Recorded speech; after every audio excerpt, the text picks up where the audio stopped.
Shalom, shalom, family. It's great to be back with you. It's always good to talk to you, and hopefully, you will receive the message today that I'm bringing.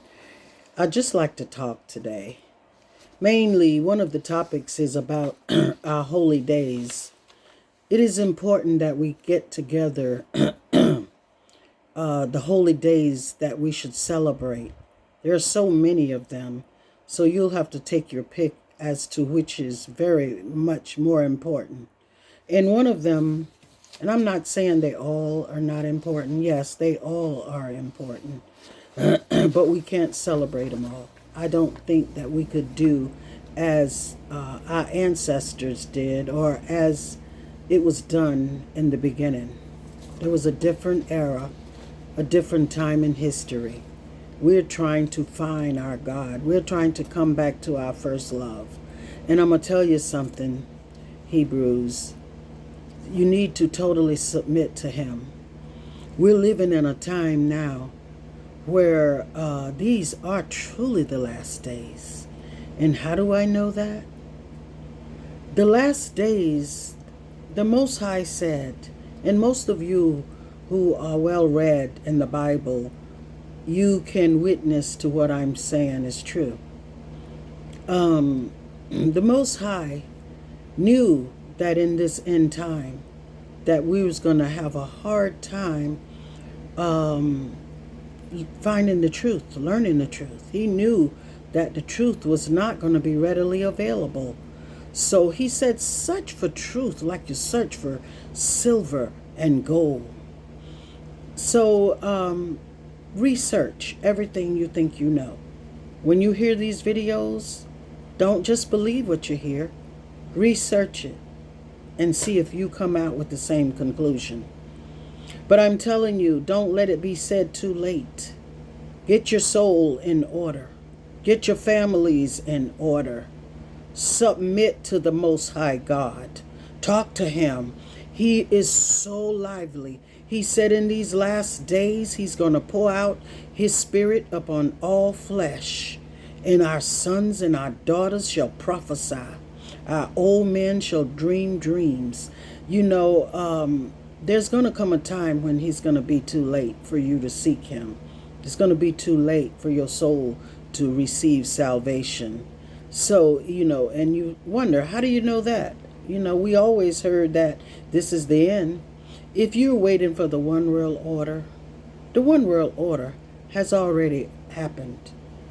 Okay? The one world order is the Caucasians rule over the world. Okay? And when I say Caucasians, mainly I'm talking about the white supremacy. They are trying to gain status against the people that are not evil in their hearts. You know, every Caucasian is not racist. Okay?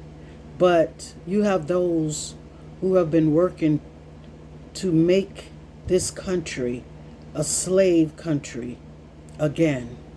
You have those who fight so hard to keep us and others like us from receiving freedom. They want to keep us in fear and keep us oppressed. Okay? But it's time for us to wake up. And many of us wake up in anger. We want justice. We want revenge. The Most High God says, revenge is mine. There's nothing we could do against our adversary, ourselves. It must be led by the Most High. It must be. But let me get back to your submission. Submit to the Most High God. And He said you're going to hear in the end time, you're going to hear of wars and rumors of wars. He said, but the end is not yet. But when you hear of natural disasters that's breaking record and like you've never heard before, that is when you know I'm knocking at the door. We have natural disasters, has broken record since mankind has been keeping record of the different disasters that come on the earth. Has broken records. The tsunamis, the storms, hurricanes, the floods are breaking record. They have never been as bad as they are now. Okay? So you know he's knocking at your door. You could look up everything, I'm telling you. I don't remember exact scripture where it is in the word, but when you are well read, you can witness what I'm saying is true, because you've studied, you've researched. So get your souls right, people. And I pray it's not already too late. And if you're waiting for the 666, the 666 has already occurred quite a while ago when they first started keeping Social Security. In my soul, I feel and know in my soul that the 666 is when we all have to have a Social Security. You can't do anything without it. That Social Security, now it says in the end time you won't be able to buy or sell. You won't be able to rent or to do anything without the 666. And the 666, he said, is in your forehead and in your hand. Okay, in your forehead, most of us can remember our Social Security number. So it's in our minds. When he said in your forehead, he mean in your mind. So we remember our Social Security numbers, especially you've been saying it so many years. Okay? And in your hand is the Social Security card that you receive. So when he said that you're not going to be able to do anything without it, it's coming to that. Because when they stop with the dollar bill and everything is in plastic or in a chip, then you won't be able to do anything without it, because you're going to have a credit card. In order to get that credit card or debit card, you're going to need a Social Security. In order to rent anything, a home, apartment, whatever, you need a Social Security. To open up a bank account, you need a Social Security number. To buy a home, you need a Social Security number. So you tell me, isn't that the 666? That is the sign. And the 666, he said, is the number of a human. Okay, some Bibles say the number of a man. So it's the number of a human man, meaning it's going to be a physical thing, not a spiritual thing. It is something that a way for the government to keep up with you, to stay in control over you. So, people, that has already happened. Now, the two witnesses, I haven't come to a conclusion about that yet. I'm still studying about the two witnesses. But I do know that we're close to the turnover of this indignation, this this age that we're living in history. It's time for it to change. It's time for kingdoms to be switched. The kingdoms. Now, we're going to see a lot of bad things come to this world.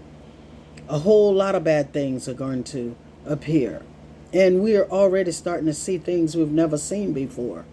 And I believe that the spiritual realm is merging into the physical. And we're starting to see things that we didn't see before, even animals that we've never seen before, because we are getting a peek into the spiritual realm. But I'll tell you, we still have a ways to go. What we need to be doing now, we need to be finding the Most High God will for our lives. Find out what your mission is. Find out what His will for you. Find out what that is by seeking Him, studying Him. Never stop.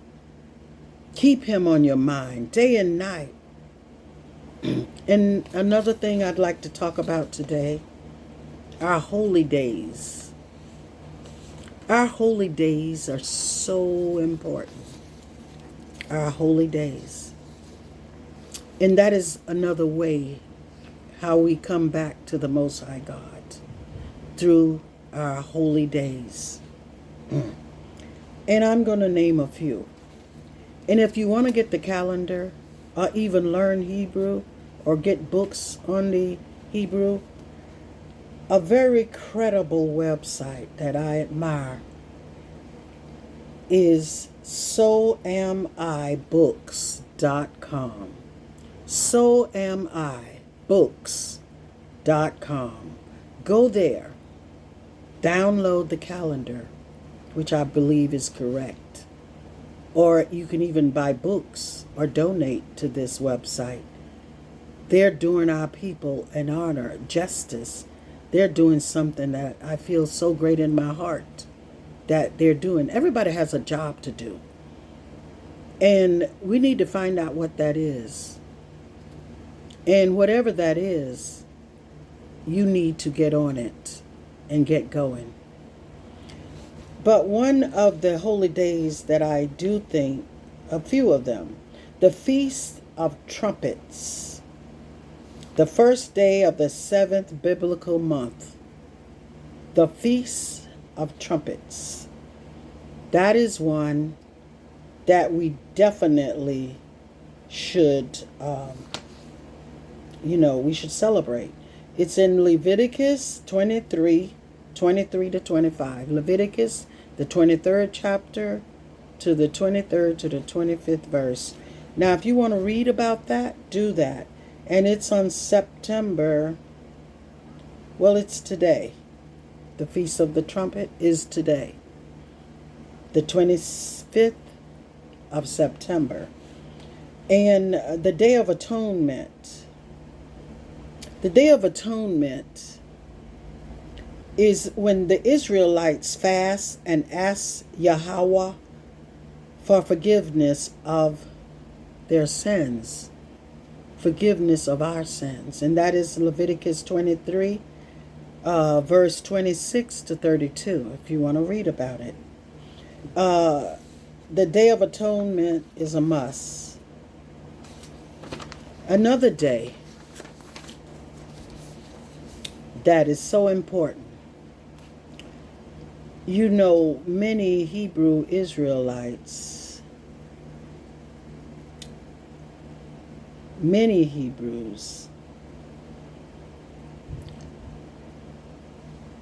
we're on different pages. We're not all on one page, on one accord. We have little issues, but the most important thing that we know our God. And if you know your God, the Most High God, the God of Abraham, Isaac, and Jacob, if you know Him, then you will find the knowledge. You will get the wisdom. It will come to you if you know Him. So December the 18th is the day that we celebrate Hanukkah. Hanukkah is the 8th day. It's the 25th day of the 9th month. But we're going to celebrate it on December the 18th. The 8th day Israelites celebration known as Hanukkah, or Hanukkah, commemorates and rededication during the 2nd century BC, the Second Temple in Jerusalem, where according to history, Jews are risen against the Greek and Assyrian oppressors, and that is in Maccabean revolt. 1 Maccabee, the 4th chapter, and the 52nd verse. And of course, it's in one of the Apocryphas. And we all should have the Apocrypha because they took it out of the Bible. You have to understand who had possession of God's Bible and God's precious people. The Gentiles. They had control over all of it. So they could change it or do whatever it is they want to do. Because they had control over what's going into the Bible and what's not going into the Bible. After King James translated it, not long after that, I don't know exactly how long, but they didn't want him telling the truth against their lies. So he was killed, King James, who translated the Bible, the Hebrew Bible, into Greek. After that was done, they did with the Bible what they wanted to do with the Bible. They wrote the New Testament. The Greeks wrote the New Testament. So I hear a lot of people say, oh, I don't care. That Bible, everything in it, God said it and God wrote it, and I believe everything in that Bible. Let me tell you something. You better wake up. Because the Bible has been manipulated. Okay? The Old Testament is about the only truth that we really know we have, because it was translated and written. It was written by the Hebrews. But the New Testament, and all of the Apocryphas also was written by the Hebrews, I believe. And so if you want to be ignorant and just stay that way, nobody can change that. Nobody but you. But if you want to come out and know the truth, you need to search. You need to look. You don't have to believe me or anyone else. Just search for the truth for yourself. Find it before it's too late. So we're going to celebrate the 18th of December. We're going to celebrate Hanukkah. That is another one. And there's another one too, is the Feast of Booth. The Feast of Booth is the one that every nation is going to have to celebrate with us after this indignation is turned over into Jacob kingdom of righteousness. And if they don't come to celebrate every year on the Feast of Booth, they'll get plagues come down upon them, all kinds of harm, storms, all kinds of things. He would bring his wrath upon the nations. He said, all those who don't come down once a year to celebrate this Feast of Booth.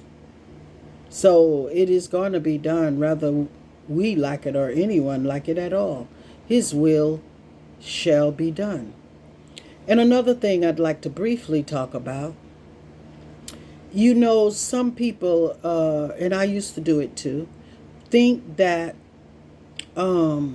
Christ is the Messiah.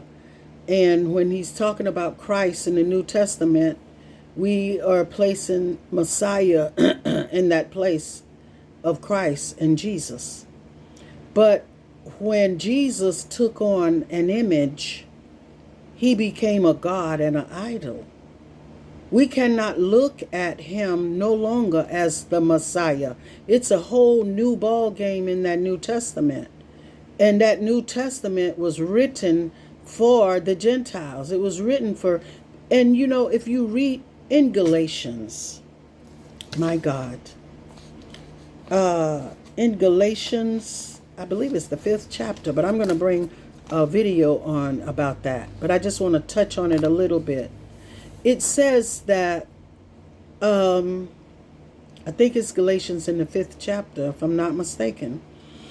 It says that Christ is of no use. Christ cannot help us if we believe in the law. Those who believe in doing the law, which we are commanded to do, we can abolish the law because the world did it. The Gentiles said it in the New Testament, say the law is abolished, and that the Messiah came and paid the price. We're talking about two different people when we talk about Jesus Christ and we talk about our Messiah. Our Messiah is coming from the offspring of David.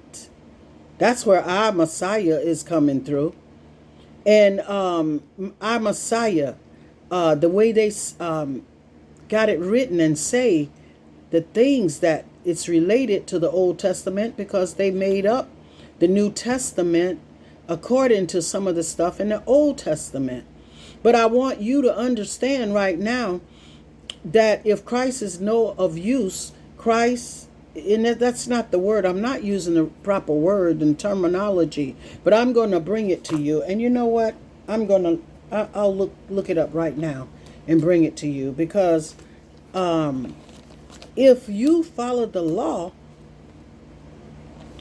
then Christ, which he's not to us, he's of no use to us, because you have to believe in just faith in Jesus Christ. That is taking you off track. It's taking you on a new route. You're getting off track from the Most High God when you serve this God, Jesus Christ. He's not even, you can't say, well, when they talk about it in the New Testament, that you're just going to believe in, let me read this. Now, I, Paul, and I'm in Galatians, the 5th chapter, and I'm going to read from the 5th verse to the 4th. From the 1st to the 4th verse, excuse me.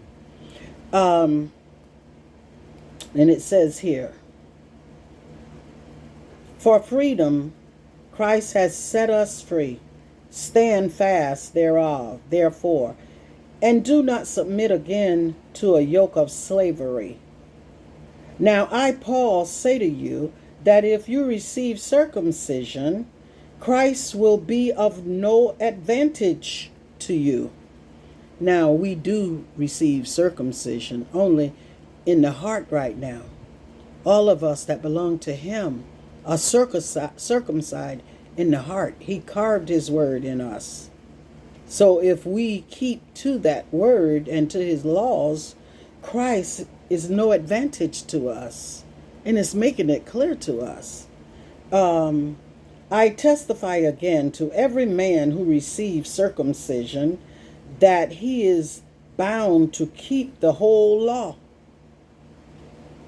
If you are circumcised, you are bound to the law, because the circumcision is written in you in the law. The law of the circumcision is written in you. The 10 Commandments has not been abolished for us, but it's been abolished for them. We have to go by his commandments. We are his. We cannot do as the world do. We have to do as he say do. And he's telling us right here. The Greeks are telling us. How clear could they be? And I'm going to read on 4. You are severed from God. You are severed, cut off. You are cut off from Christ. You who would be justified by the law.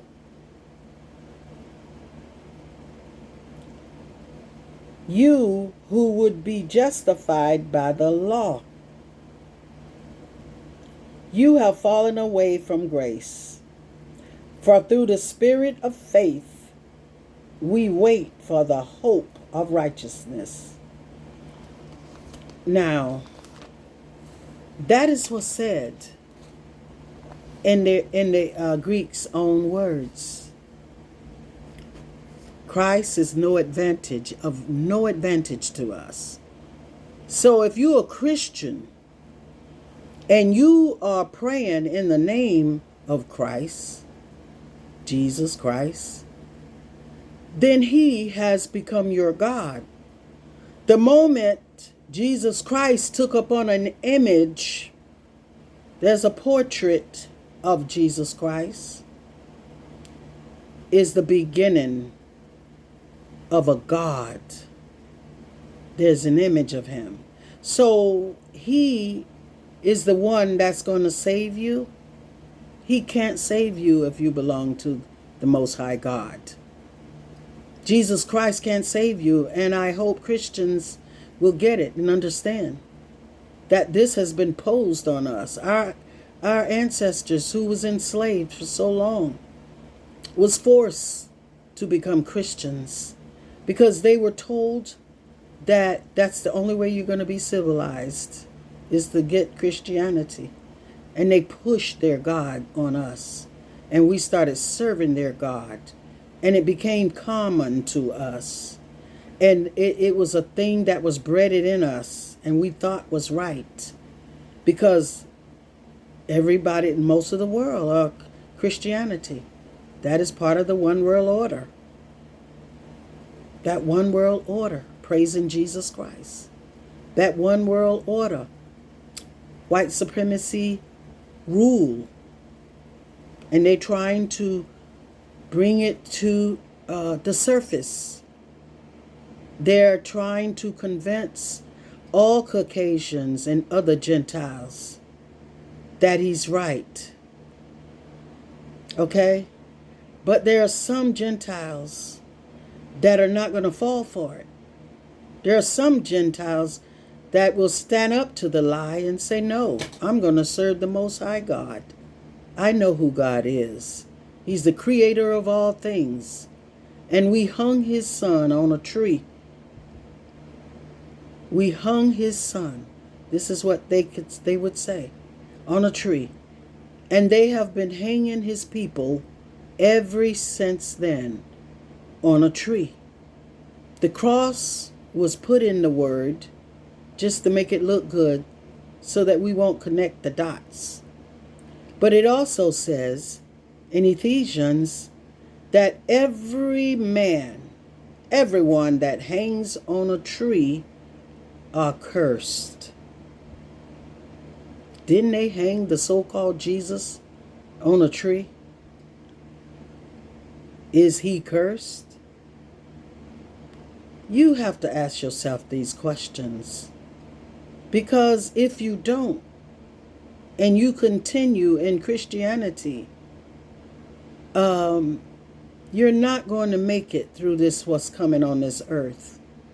The only people going to survive what's coming on this earth are some of the people who belongs to the Most High God, the people who know their God, people who serve their God, people who live by the law of God. Those are the people that are going to be living after the tragic wrath God's bring upon this earth. And if you are still in Christianity and serving Jesus Christ, you're going to fall with the world because that is not your God. Jesus Christ is not your God. You're praying to the Gentile God, the God they made up to so they can have a God. Do you understand that? Because God said, the Most High God, said that the nations was never under his rule. They were never his. But through our fall, our downfall, they have a chance to get endrafted in. They can be endrafted into part of the kingdom of the Most High God. So all of you who are sticking to Christianity and thinking that, oh, instead of Christ, this is your Messiah. No, that's another God altogether. That is, I did the same thing when I first found out. I thought that Christ, Jesus Christ, was the Messiah. But he's the Messiah of the Gentiles. He's not our Messiah. You know? And they made it a birth where he put the baby in Mary. And he had Jesus Christ, part God and part baby. Well, you know, the Most High God was against angels mating with human women. He was against that totally. It wasn't part of his plan.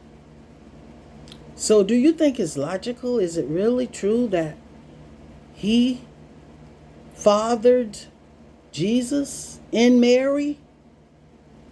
Think about that too.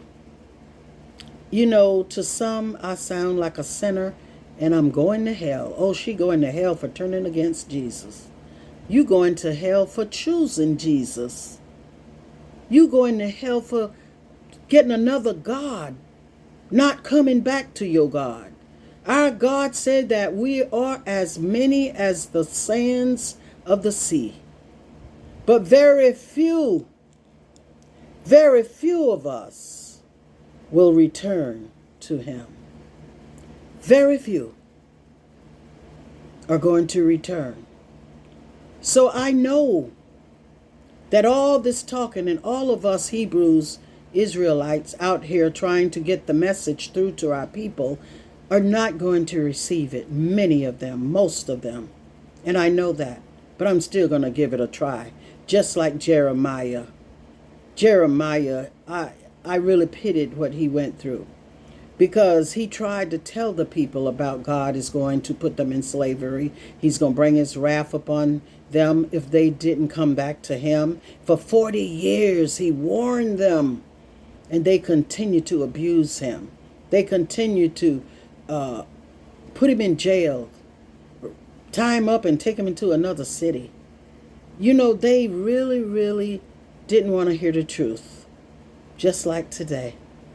They don't want to hear the truth.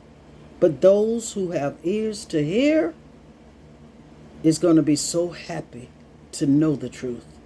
Those that choose truth over falsehood are going to be so happy. Those that stand at the end, those are the ones that going to make it in. We still, all of us, all of the people that are living in the flesh, when the Most High is fully manifested in us, is when this indignation end and the beginning start. People are looking for his return the second time. He said he's returning in us. He's going to manifest himself in us. Can't you feel it? Can't you feel the power and the glory of the Most High God in you? Don't you know the God that we serve? No other God is above him or beside him. He's the Almighty with all power. Come back. Come back to your first love.